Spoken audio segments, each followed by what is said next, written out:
Hey guys, and welcome back to another guide on Mount And Blade Bannerlord. Now today we're going to be looking at the top tips and tricks for beginners, for when you've just started your brand new playthrough of the game.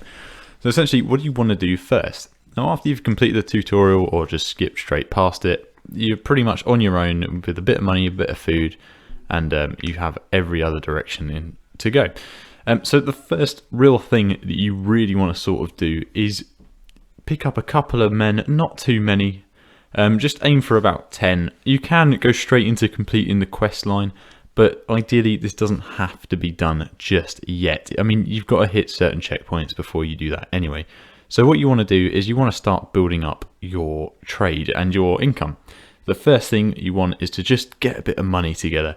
So what you want to do is, like I said, just pick up a few men, pick up a few recruits, nothing more than that. Probably 10 men will do just the job, just to keep you protected and to give you some inventory space. So what you want to do is you want to head to the nearest town or settlement, even a village, and just pick up some goods, some random trade goods. Doesn't really matter which. Mark down like what you buy them at, or at least what you've spent in order to pick them up, and then go ahead and sell them somewhere. Just start building up a bit of money, and when you've made up a decent chunk of money, buy some, just not too many, 1 or 2 mules if you can find them cheap. Anywhere where they sell them for less than about 50, 60 is an amazing price, and you can actually sell them in places like most Botanian towns and Valandian towns, buy donkeys for about 150 plus. So if you find really cheap mules anywhere, you can go ahead and sell them. But what you want them for is to boost your inventory space. And you also want to buy some very cheap horses to boost your party speed, but that is a little bit later on once you start building up your money. So once you've grabbed the mules, and you've got a couple of recruits just to keep you protected, it's mostly just to kind of push away most bandit groups. You are going to get some larger ones, but if you should be able to take them on as long as you're fairly confident with your own skills. I mean, at the end of the day, they're only looters. You want to avoid sea raiders and forest bandits unless your 10 or 20 men have upgraded. But what you really want to do is you just want them there for the space and protection, but you also want to keep your costs down. So keeping them as recruits, or at least tier 2s, like infantry or archers, it will keep your costs down massively while you build up your income. So what you want to do is you want to go ahead, you want to start just picking up little goods, marking down what you know gets a good profit. Like I said, the mules is quite a good one. There's other things, most places you can just buy a couple of trade goods and then go and sell them off. And as you do this, your trade skill will increase. And you're just going to be building up a little bit of money. Now you just keep building this up, and then what you want to do is kind of build it up until you've hit the first perk in the trade skill. And while you're doing this as well, your stewardship skills, scouting skills, everything else is going to be improved as you're moving around the map. Your charm skills might possibly even go up, which will increase your barter skills and all sorts of things like this. So once you've kind of built up your trade, you've got the first perk, you've got that small, very small band of men. Don't go overboard, don't get a massive party and fully upgrade everyone. Just keep it cheap, keep it on the low. Just enough, because at the end of the day, it doesn't really matter if you lose these men. You just want to kind of build up your money and your own personal skills. They are simply there to keep you alive, to keep your party on the move, and to stop any disruptions. So once you've done this, what you want to do is after you've got your skill, you want to look at getting companions. Best way to do this is press N to get the encyclopedia up, and then have a look at wanderers. And you can find all the companions that you need there. And what you want to look for ideally is companions with the skills to help your clan out. So what you want is a scout, somebody with a high trade, and somebody with a high, what is it? Somebody with a, not high engineering, what's the other one? Medicine. If you can find a medic, which would be perfect. Sorry, I completely forgot what it was for a second there. And once you've done that, so what you want is that you want somebody with a high trade, because after you've got your companions together and you've got your first little clan, once you've done the first few missions for the quest line, and you've just you've got your party sorted, you've got your trade skill improving, and you've got sort of an inventory building up, a couple of horses, a couple of mules, and you've built up your money and your income. What you want to do is you want to create a passive income. So at this point, you're only going to be making money from defeating looters, bandits, doing quests, and trading. Trading is going to give you the most income, or maybe even smithing, but that's a different video for another day. But essentially, once you've done this, you want to create a passive income. And now this is where, once you pick up those companions, is going to benefit you the most. So you have the two options of going down to workshops or making a caravan. Now, if you've managed to find a companion with a high trade skill, then a caravan is definitely the way forward, because a caravan usually brings in more money. But what you want them to have is a high charm and a high trade skill. So if you can find a companion fairly early on that has that, what you need for a caravan though is about 15,000, which is roughly the same as a workshop, which is why I highly encourage that you get straight into the trade and start doing that immediately with a small party, just going town to town selling off goods, so that once you've built up enough, about 16,000, you can then go ahead and either make a caravan or a workshop. Now, I'd usually recommend a caravan for the early game, because it does, they build up more skills, and it's your companion actually building up his skills as well as bringing you probably more of an income than what a workshop would. And they're moving around the map. They're also feeding you information about the markets in those maps, so that you can carry on trading alongside them. And yeah, so once you've done that, you've set up your nice little passive income. So now you're earning money and you don't have to do the trade as much. You can start to focus on other skills because you know that you've got money coming in.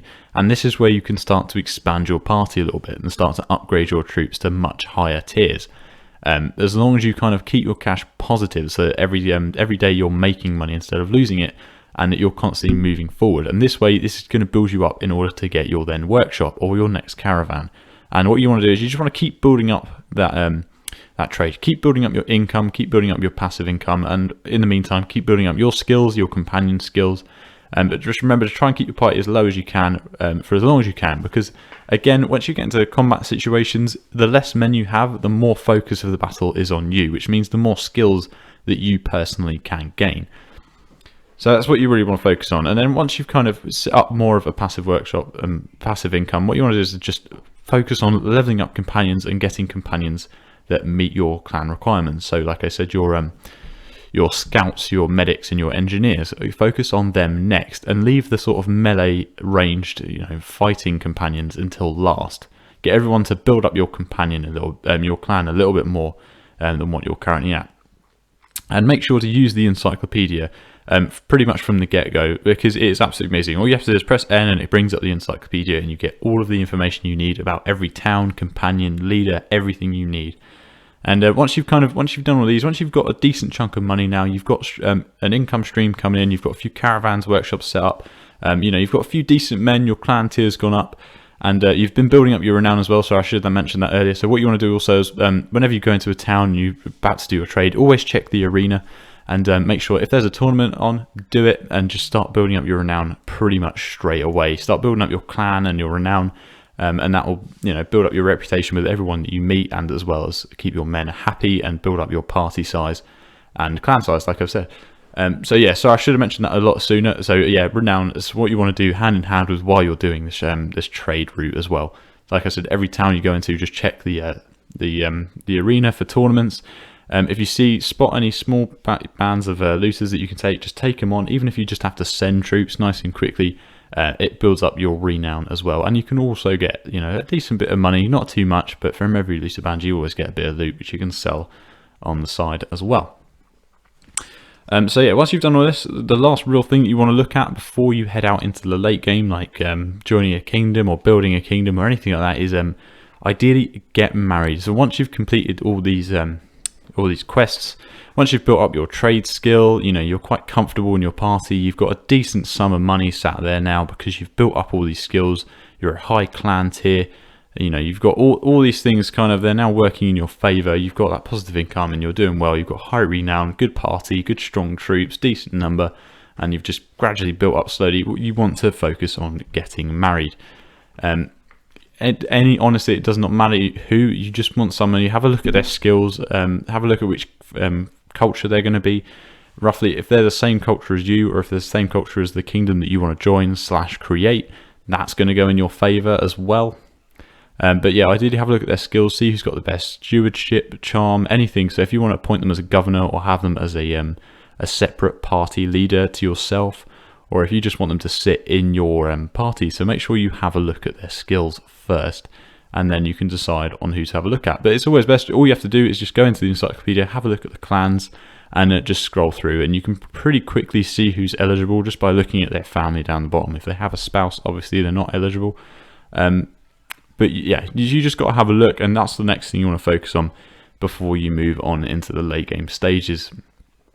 And then once you've done that, you've gotten married, you can even, you know, have kids. It doesn't really matter at this point. The earlier you have kids, obviously, the quicker they'll actually be available for you to use. But then you just kind of want to focus on the last things, which is just continuing to build up your skills. And once you've done all of these prerequisite things, you've built up your trade, you've got a wife, you've built up your party, you've got a passive income. Now you can look at joining a faction and helping out in the wars. Now you can look at creating your own faction. You can even look at just on your own, going out to take a castle, anything like that, and you're entering now the late game. There's loads of little things that you can do to help yourself out as the game goes along. But like I said, you've got to start off, make sure you get those, just get a couple of mules together, and obviously horses, which are going to boost your party speed. It's little things like that you've got to focus on. With the smithing, so you can make a lot of money out of smithing if you get your head around it. If you start it pretty quickly, you can make a hell of a lot of money just by building certain weapon types. But I will do a separate video on that because it can get quite complicated. But otherwise, guys, yep, I hope you enjoyed it. I hope this has helped. If you've got any questions or if you feel like I haven't covered anything properly, then please let me know down in the comments below. Or alternatively, go ahead and join me on Discord and message me there as well.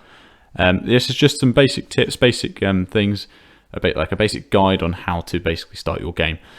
But yeah, make sure you subscribe if you haven't already. It just helps the channel out, and you can keep up to date with all the content that's going to be coming out. And I will see you in the next video, guys. I hope you enjoyed this one. Then please let me know how it went down below in the comments. I'll see you in the next one, guys. Goodbye.